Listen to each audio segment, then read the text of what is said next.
Edith Stevens watched from the window as her husband, Harold, diligently shoveled the neighbor's sidewalk. The late afternoon sky cast a golden hue over the snow-laden street, and Harold's breath curled in the crisp winter air. He approached the task with unwavering dedication, the same steadfast commitment he had always shown in their 60 years of marriage. Edith smiled to herself. His kindness was one of the many reasons she had fallen in love with him. But lately, something felt different. Harold wasn't just shoveling any sidewalk. He was shoveling for their new neighbor, Sherry, a single mother with 2 young children who had moved in a few weeks ago. Edith had always known her husband to be generous, but the level of attention he was paying to Sherry's home felt excessive. He barely cleared their own driveway before rushing over to hers. And it wasn't just the shoveling. He always found reasons to be next door, always seemed to linger a little too long when speaking to Sherry. At first, Edith had dismissed it as neighborly goodwill, but doubt had begun to creep in. It gnawed at her, an unsettling whisper she couldn't silence. That evening, as Harold returned, stomping snow from his boots, Edith decided it was time to ask. "Harold," she began, keeping her tone light, "you've been spending quite a bit of time helping Sherry." Harold glanced at her, wiping his brow. "She's raising 2 kids on her own, Edith. Just thought I'd lend a hand." She nodded, forcing a smile. "That's kind of you." But the doubt didn't leave her. A few days later, as Edith tidied up their bedroom, an old shoebox tumbled from the top shelf of Harold's closet. Loose photographs and folded letters scattered across the floor. With a sigh, she knelt to gather them, but her breath hitched when she picked up a particular photograph. It was a picture of Harold, much younger, standing beside a little blonde-haired girl. The joy on his face was unmistakable, the kind of happiness she had only ever seen when he was with their daughter, Heather. But this wasn't Heather. Her hands trembled as she turned the photo over. Scrawled in Harold's handwriting were the words, "Daddy and his precious little girl." Edith's heart pounded. She stared at the words, rereading them over and over, willing them to mean something else. But the truth was undeniable. Harold had another daughter. That night, Edith could barely look at Harold as they sat by the fire. The warmth of the flames did nothing to thaw the icy grip of realization tightening around her. "Harold," she said, barely above a whisper. "Who is she?" He looked up from his book, brow furrowing. "Who?" Edith set the photograph on the coffee table between them. "This girl. Who is she?" Harold's face drained of color. He stared at the picture for a long moment before leaning back with a heavy sigh. "I never wanted to hurt you, Edith." His voice was hoarse. "I thought I could leave the past behind." Her throat tightened. "Leave what behind?" Harold rubbed a hand over his face. "Before I met you, I had another family. A woman I loved, and a daughter." The words sliced through Edith like a blade. "You never told me." "I didn't know how," he admitted. "It was a different time. When her mother and I separated, she moved away. I never saw my daughter again."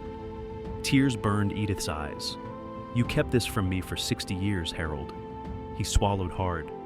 "I thought it was behind me, but then Sherry moved in." A silence stretched between them, heavy and suffocating. Edith felt like the floor beneath her had crumbled. "Sherry?" she repeated, voice barely above a whisper. Harold nodded. "She's my daughter."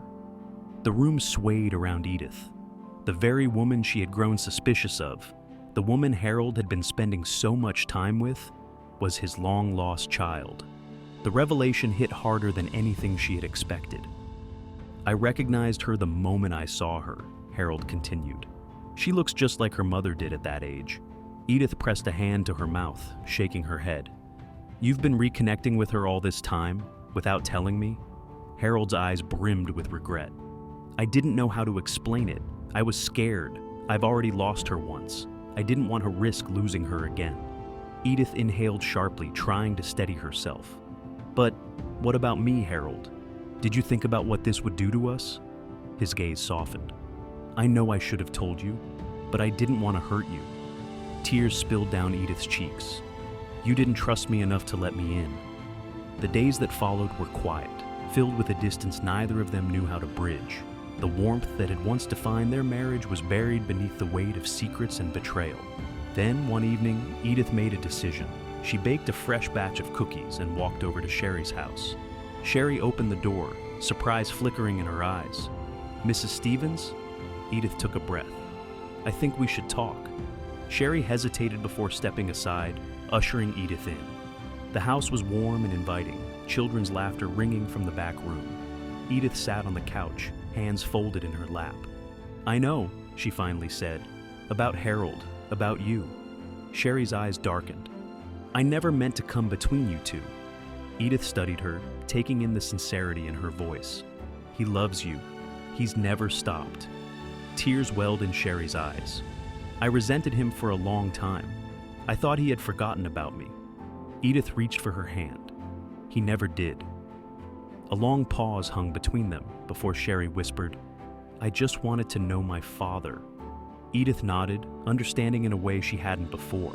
The pain of losing a family, the ache of unanswered questions. It was something neither of them should have endured alone. As they sat together, something shifted. The bitterness Edith had carried began to dissolve. This wasn't just about Harold's past. It was about their future.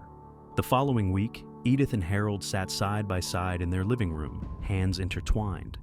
"We have a lot to work through," Edith admitted, "but I don't want this to break us." Harold exhaled, his relief evident. "Neither do I." They agreed to start fresh, to acknowledge the pain but not let it define them. And as winter melted into spring, so too did the frost between them. Heather soon met her half-sister, and the Stevens home once again became a place of love and laughter.